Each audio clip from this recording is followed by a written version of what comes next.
प्रथम तहलका न्यूज। उत्तराखंड में चारधाम यात्रा सुचारू न होने और पर्यटन व्यवसाय को राहत न मिलने के बाद सरकार के मंत्रियों को व्यवसायियों के विरोध का सामना करना पड़ सकता है।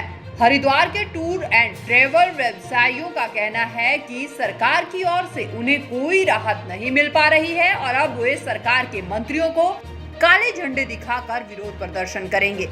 बता दें कि नैनीताल हाईकोर्ट द्वारा चारधाम यात्रा पर रोक लगाए जाने के बाद पर्यटन व्यवसाय से जुड़े व्यवसायियों में खासी निराशा है, जिसको लेकर हरिद्वार के एक होटल में टूर एंड ट्रैवल, होटल और टैक्सी व्यवसाय से जुड़े व्यवसायियों ने बैठक का आयोजन किया और एक रणनीति तैयार की। एसोसिएशन से जुड़े लोगों का कहना है कि लाख कोशिशों के बावजूद भी सरकार उनकी बात नहीं सुन रही है। अगर इस दौरान बच्चों के स्कूल खोले जा सकते हैं तो चारधाम यात्रा भी चलाई जा सकती है।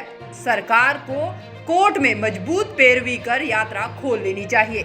लोगों की ये बैठक करी गई है। इस बैठक के लिए चारधाम यात्रा कैसे चालू करवाई जाए सरकार के लिए, उसके लिए हमने ये रणनीति बनाई है कि आगे हम लोग जो है सड़क के ऊपर धरना प्रदर्शन करेंगे, सरकार के खिलाफ जो है पुतला फूकेंगे। और अगर होगा तो हम जहाँ तक कि जैसे हमारे मित्र जी ने, संजय जी ने कहा था कि शट डाउन तो हो सकता है कि हम लोग शट डाउन भी कर सकते हैं। कहूँगा कि सरकार ने आर्थिक पैकेज किसको दिया? सरकार ने कहा है, सरकार तो करोड़ों रुपए की घोषणाएं करती हैं, पर ये आप बताइए कि कहाँ वो घोषणाएं पूरी होती हैं? जो पैकेज दिया वो कहते हैं ड्राइवरों को 2-2 हज़ार रुपये दिया जाएगा, ट्रैवल एजेंट को 10,000 रुपये दिए जाएंगे और बोट वालों के जो है लाइसेंस का शुल्क माफ़ करा जाएगा। पर वो किसको दिया, किस पोर्टल पे रजिस्ट्रेशन होगा, कहाँ से मिलेगा, इस चीज़ का तो किसी को पता ही नहीं है। देखिए, आपके सबके संज्ञान में ही है कि माननीय उच्च न्यायालय ने 18 अगस्त तक चारधाम यात्रा पर रोक लगा दी है।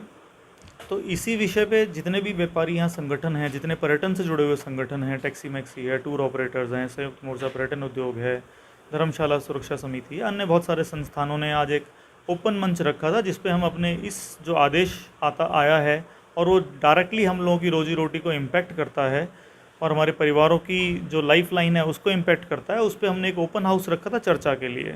सब संगठनों के पदाधिकारी और सदस्यों ने उसमें अपनी प्रतिभागिता की और उसके बाद कॉमन सब चर्चा रखी और इस नतीजे पर पहुँचे हैं कि सरकार ने जो पैरवी की है माननीय उच्च न्यायालय में वो बहुत कमज़ोर रही है, जिसकी वजह से इस तरह के आदेश हमें देखने को मिले हैं। साथ ही साथ सब ने ये तय किया कि सरकार को जगाने के लिए पहले भी प्रयास किए गए थे, पदयात्राएं भी की गई, ज्ञापन भी दिए गए, पर यह समझ में आता है कि सरकार को शायद अब तक हमारी पीड़ा जो विश्व को दिख रही है उनको नहीं दिख रही है और सही से उस पर कार्रवाई नहीं हो रही है।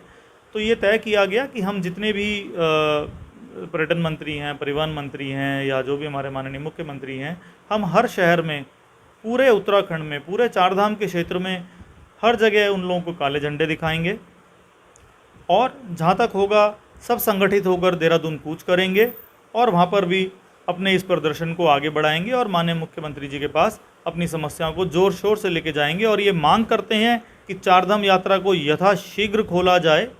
केवल यही आज एक मांग के ऊपर में हमने आज चर्चा करी। साथ ही साथ ये भी हमने सब लोगों ने देखा कि अभी आप लोगों ने देखा होगा कि स्कूल्स खोल दिए गए हैं। पहले 6ठी से 12वीं के लिए थे, फिर 9वीं से 12वीं के लिए हैं। जब सरकार एक स्कूल खोलने तक के निर्णय ले सकती है, उन बच्चों को जिनको अभी तक वैक्सीनेशन भी नहीं लगी है, बट वो यात्री जिनको वैक्सीनेशन लग चुकी है, क्यों चारधाम को टारगेट किया जा रहा है? क्यों चारधाम यात्रा नहीं खोली जा रही है? सरकार का दायित्व है कि वो बेसिक इंफ्रास्ट्रक्चर को व्यवस्थित करे जिससे कि चारधाम यात्रा सुचारू रूप से चल सके। इसी पे सब संगठनों ने एक मत होकर आज ये सब मीटिंग इस विषय पे रखी गई थी। प्रथम तहलका के लिए हरिद्वार से जहांगीर मलिक की रिपोर्ट।